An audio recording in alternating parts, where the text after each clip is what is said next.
Hello, I'm Ollie and this is CriminOlly, where I talk about crime, pulp, horror, that kind of thing. Today I've got a small book haul and a couple of packages to open.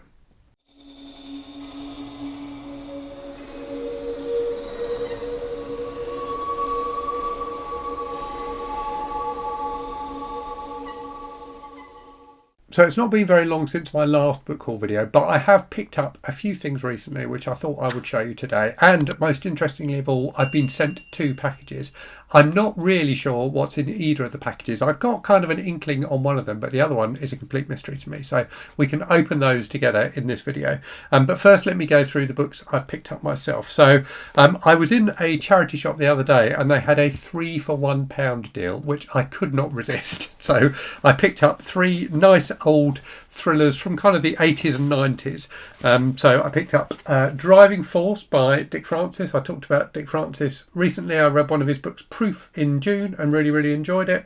So a mainstay of kind of the British thriller shelves during the 70s, 80s and into the 90s. This is I'm guessing this is one of his later books. I can't remember when he died, but this came out in the early 90s. So I think this is probably towards the end of his writing career, albeit his son now writes books in his name. There are also two Craig Thomas books in that deal. I've only read Firefox by Craig Thomas, but I really enjoyed that. I read that, I think, after I started the channel. So I picked up a couple by him. I picked up A Hooded Crow, which is a set in Namibia by the sound of it, and is about a spy in Namibia. So that sounds quite interesting. And then even better, this is the book that kind of suckered me into the whole 3 for £1 deal, because as soon as I saw this, I knew I had to have it. So this is Winter Hawk, which has got a space shuttle on the cover, and I'm a sucker for anything that's got space shuttles in it. Being a child who grew up during the space shuttle era, so this is actually a sequel to Firefox. So Firefox is the first in the series, and that features a hero called Mitchell Gant, who has to go to Russia and steal this is it Russia? I think it is Russia, and steal this super secret plane. Then there was Firefox Down, which I haven't read, so I might have to try and read this. This, I think, is the third in the series. So let me read you the back of this, because it sounds phenomenal, and it's really long as well. It's like 600 pages. So I think I'm going to just really enjoy sinking into this at some point. So let me read you the back. Gant is back. A world in jeopardy. A laser weapon is about to be launched. Once in orbit, it will be used, destroying the world's balance of terror. A man with the proof. The CIA's Russian mole is the only man who can prove the weapon's existence. A man in trouble. The US president needs that proof within 4 days before he signs an agreement banning all nuclear weapons. A desperate remedy. Major Mitchell Gant, hero of Firefox and Firefox Down, must bring the proof out of Russia. Unless he succeeds, the next and final war is imminent. So that sounds fantastic. And as I say, it's got lightning and space shuttles. It just looks brilliant. Right, next up then, For Garb August. So I read about this book on Reddit the other day. Somebody posted about it, and I'm going to be honest, I created a bingo card prompt specifically thinking of this book, and that bingo card prompt was a sequel nobody asked for. So this is The Second War of the Worlds, which is by George H. Smith. So let me read you the back of this, because it does sound really fun, and that's a great cover. I do really like that cover. It's very cheesy but fantastic. The Martians are coming again. As everyone knows, there are parallel Earths, so when the Martians failed in their effort to conquer the Victorian world, as told in H.G. Wells's famous eyewitness account, they took one short step X-wise and have immunised themselves against terrestrial bacteria, and having immunised themselves against terrestrial bacteria, tried again. Earth's parallel world is called Anwen, and it was just slightly behind Victorian England in technology. So when they detected the explosions on the fourth planet, it looked as if this time the Martians would succeed. But the Martians had failed to take into account one peculiarity of Unwen. Almost every, and I don't know if I'm pronouncing that correctly, it's spelled ANNWN.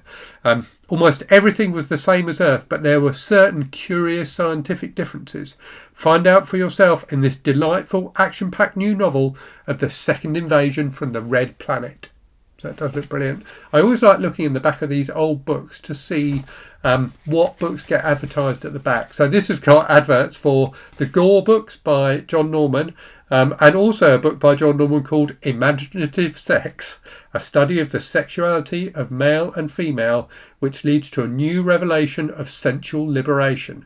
53 imaginative situations are outlined, some of which are science fictional in nature. Oh my goodness, I might have to track down a copy of that book for Garb August. In fact, I think I'm definitely going to. And then it's also got Elric of Melnimedy. Is that how you pronounce it? I think it's Melnimedy, by Michael Moorcock. The fantastic first in the Elric saga. Anyway, that was the Second War of the Worlds. And then a couple of other things. So I got a Campion book. So I've never read any of the Campion novels by Marjorie Allingham. So I got Tether's End. I really like this American edition. So I remember Campion being, there was a British TV adaptation of Campion when I was a kid, which I remember quite enjoying. So yeah, that looks fun. And then also chanced across a lovely old edition of a Stephen King book. So I'm a sucker for the New English Library and Futura, like 80s editions of Stephen King books, because they're the ones that kind of got me into King back when I was a teenager.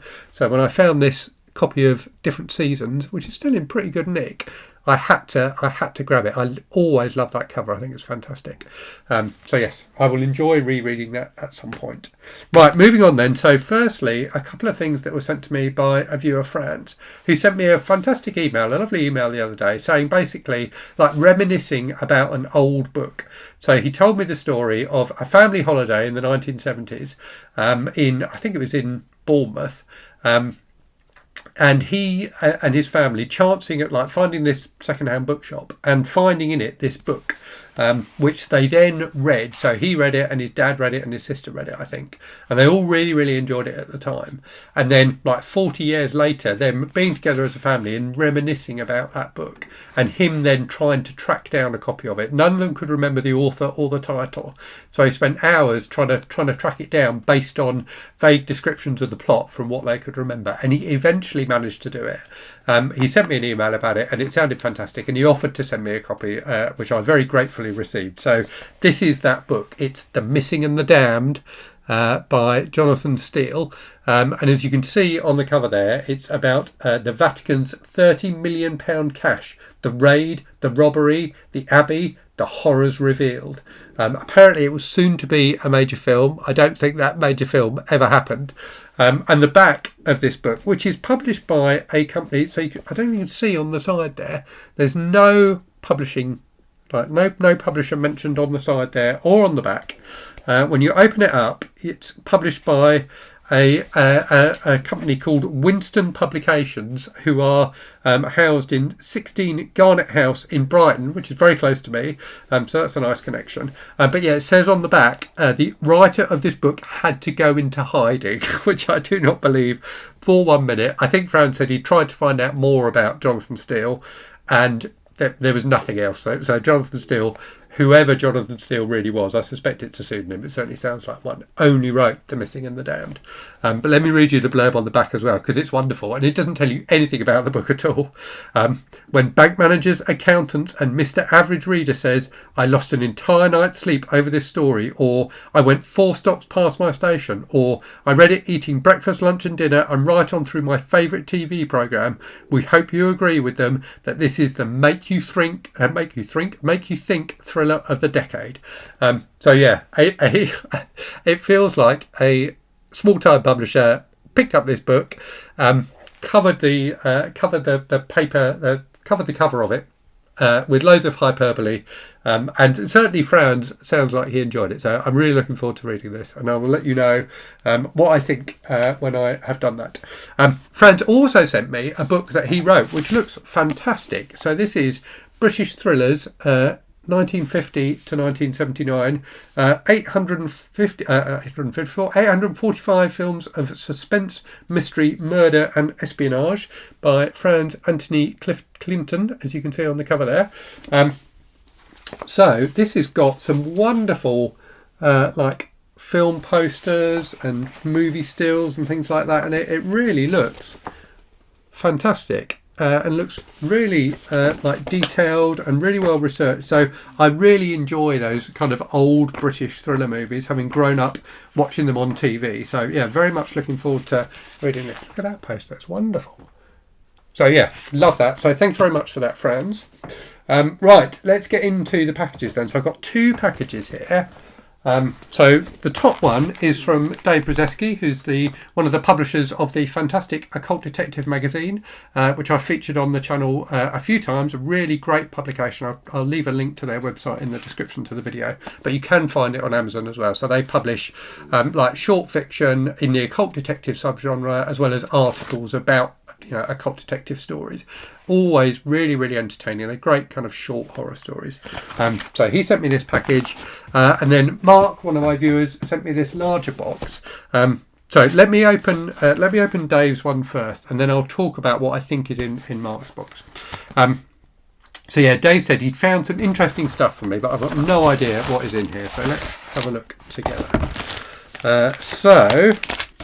Oh my goodness, this does look interesting. Look at that.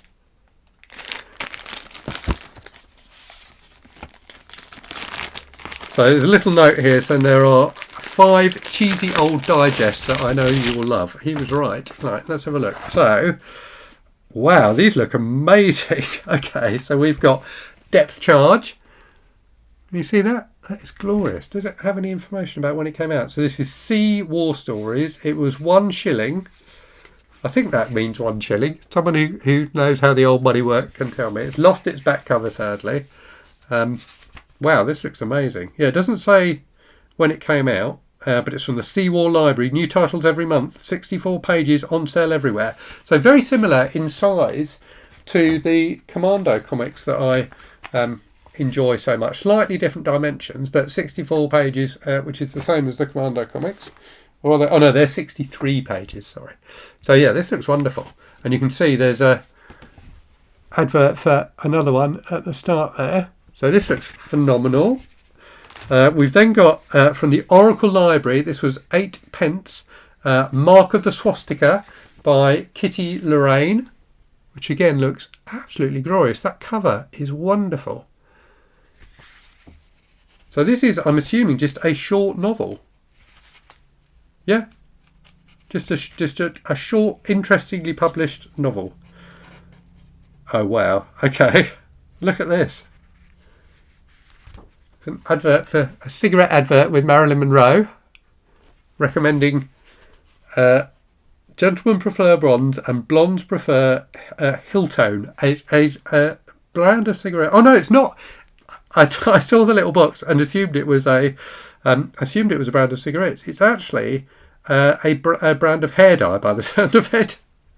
So there you've got the opening page for Mark of the Swastika. I'm having to handle this very carefully. So it says, she was an English girl caught up in a net of incredible danger and intrigue in a country over which hung the hideous shadow of the Nazis. It's an exciting love drama, apparently. And then on the back, you've got an advert for a jeweller's selling what I'm guessing are engagement rings in King's Cross in London. So again, absolutely fantastic. Next, we've got from the Miracle Library, Dangerous by Gareth Alton, which again is just a short, lovely little novel. So let's read the... Oh wow, there's an advert for Anadin to get rid of your tense, nervous headaches. And there's the front page of Dangerous. So let's read what it says. When 2 girls want the same man, the situation is dynamite, especially when a teenage rebel is involved. A girl ready to go to any lengths to get what she wants. That does sound good. This is glorious. And on the back there, an advert for, what is it? Your Chance for Romance. Best-selling romantic novels. I really love this vintage stuff. Right, there's 2 more of these. So there is from the Oracle Library. This one was 8p. The Frightened Guest by Susan Ash.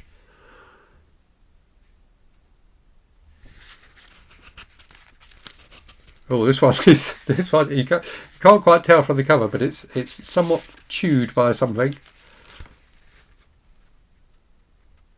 It's got a another hair product advert there for some sort of lotion. And the front page, which says, "They seemed such pleasant people in the quiet hotel until that girl came, the girl whose lovely eyes were so terrified." It's, again, a great love drama. And then finally, we have Kay Harvey's Quest from the Oracle Library by Anthony Carr. Oh, I forgot to say, both this one also has an advert for the same jewellers as does this one. So they clearly made a lot of money selling engagement rings to women who read short romantic fiction. So yes, this is Kay Harvey's Quest. Another glorious cover. And some more hair product. There's definitely a theme here, isn't there? Some more hair product advertising in the front there. Was it just cruel fate that brought tragedy to Kay Harvey's love? Or was there some sinister power behind it all? She could not rest until she knew. These are glorious. I'm going to really enjoy reading these. They remind me of the books I showed in my last book haul video, the People's Friend library books. Look at this. Snowfire face powder used by lovely brides. Amazing. Right. Thank you, Dave. And then Dave's also sent me a book which I've not heard of, Castle Dark by Nicholas Boving, which looks quite fun. So I'm guessing it looks kind of like horror fantasy. Let me read you the blurb on the back. She was trapped in a forest dark with chains upon her feet. Not in her wildest dreams had Frances West imagined anything so bizarre and deadly as the situation she found herself in when Drakkar the vampire abducted her from her home in England. But she had got in his way in Prague, and then her kitchen stove blew up, and there was a man in the middle of the road in the rainstorm when she flipped her Porsche, and after that it all got wild. Even wilder still when she found herself in the dungeons of a crumbling Transylvanian castle, an event that sent a rescue team into action that should have at least bothered, if not scared, Drakkar. But then, 600 years earlier, this Lord of the Undead had been a famous soldier and nothing much frightened him. Creepy dungeons, wolves that are not quite wolves, sawtooth raptors from a Jurassic hell, mindless zombies and a screaming snowstorm await Frances West. But her greatest battle rests when she confronts Drakkar.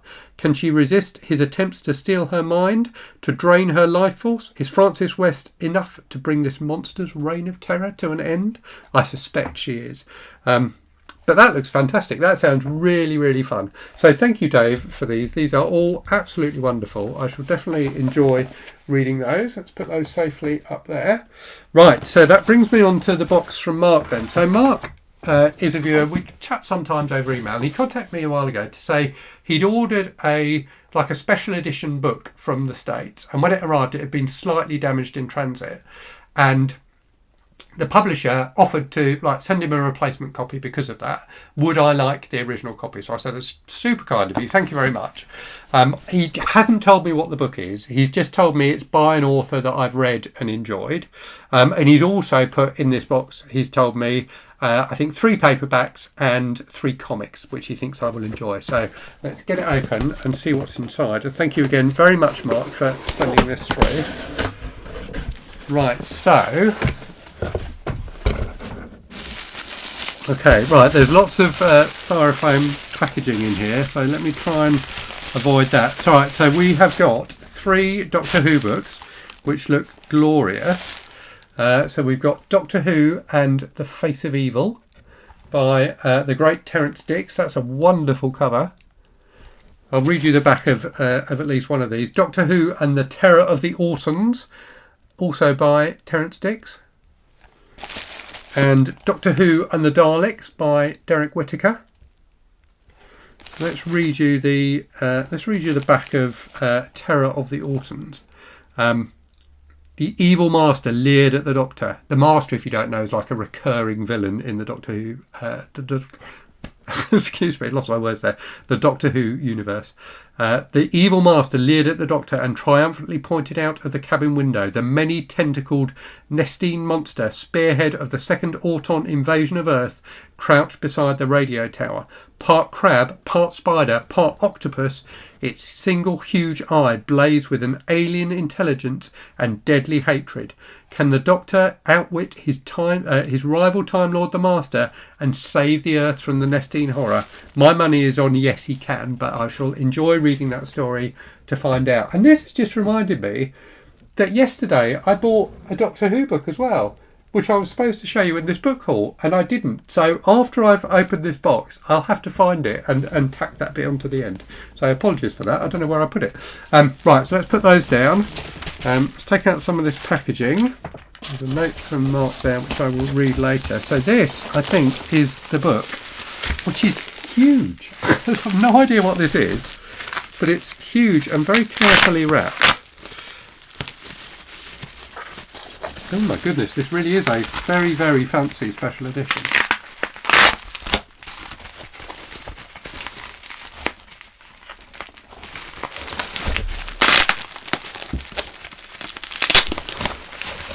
Okay, here's the bubble wrap. It's incredibly carefully packaged to protect it. Oh, it's Little Heaven. So this is by Nick Cutter. I haven't read, so this is one I haven't read. I have enjoyed Nick Cutter's work in the past. This is a glorious edition. Look at that. Isn't that beautiful?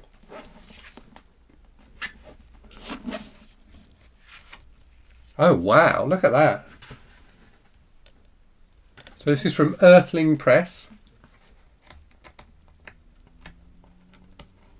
It's signed at the start there by both Nick Cutter and the illustrator.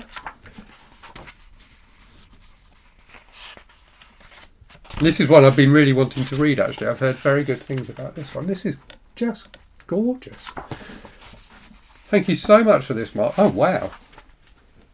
This is probably the fanciest book I own now. I definitely don't have anything nearly as fancy as this. This really is gorgeous. So yes, thank you very much. Right, let's see what is beneath this, because there are some comics lurking at the bottom as well.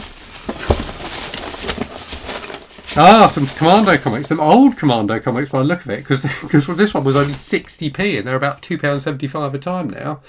So these look fantastic. So we've got Border Battle, Sailors of Fortune, which looks to be, so this is a Napoleonic one. Wow, I didn't know they went back that far, so that's brilliant. I wonder when this originally came out. I'll figure that out later. And A Leap in the Dark, which looks more like traditional.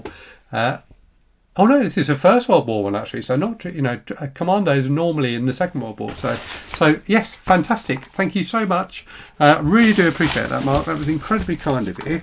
Right, let me put this down, and I'm going to find the books that I forgot to show you.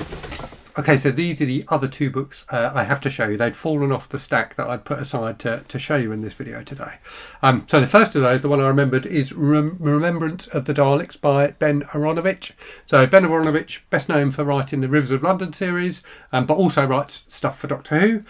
So this looks fun, an adventure of the Seventh Doctor. So I may read this one that Mark sent me, Doctor Who and the Daleks, first, and then read this one. I think that would work quite well. And then the other one is A Hard Case Crime. This is Charles Gate Confidential, which has some great blurbs on the front. So by Scott von Doviak. Stephen King has said that it is terrific. So this is the first time in paperback. Lovely, lovely cover there, as you always get from Hard Case Crime. Let's read the blurb for this one. An ingenious debut novel inspired by a real unsolved crime. 1946, a group of criminals pulls off the heist of the century, stealing a dozen priceless works of art from a Boston museum. Some of the thieves are captured, some are killed, but the loot is never found. 40 years later, a college student finds himself on the trail of the missing art and the multi-million-dollar reward. But 3 decades after that, the art is still missing, and as his classmates return to Boston's notorious Charles Gate Hotel for their big 25th reunion, dead bodies keep turning up. Will the stolen masterpiece be located at last? A breathtakingly clever, twist-filled narrative that moves from 1946 to 1986 to 2014 and back again. This is steeped in Boston lore, including 3 unforgettable seasons of Red Sox baseball. That's probably why Stephen King likes it so much. Charles Gate Confidential establishes Scott Von Doviak as a storyteller of the First Order and will leave you guessing until the final page. So that sounds very fun indeed. So yes, those are the books I had to show you today. Huge thank you to Dave, Franz and Mark for the packages you sent me. Really do appreciate those. I shall look forward to reading all of those books and the lovely little magazines from Dave as well. Anyway, I will leave it there and say, as always, thank you very much for watching. I hope you're safe and well out there. I hope you're reading good stuff, and I'll speak to you again very soon. Cheerio.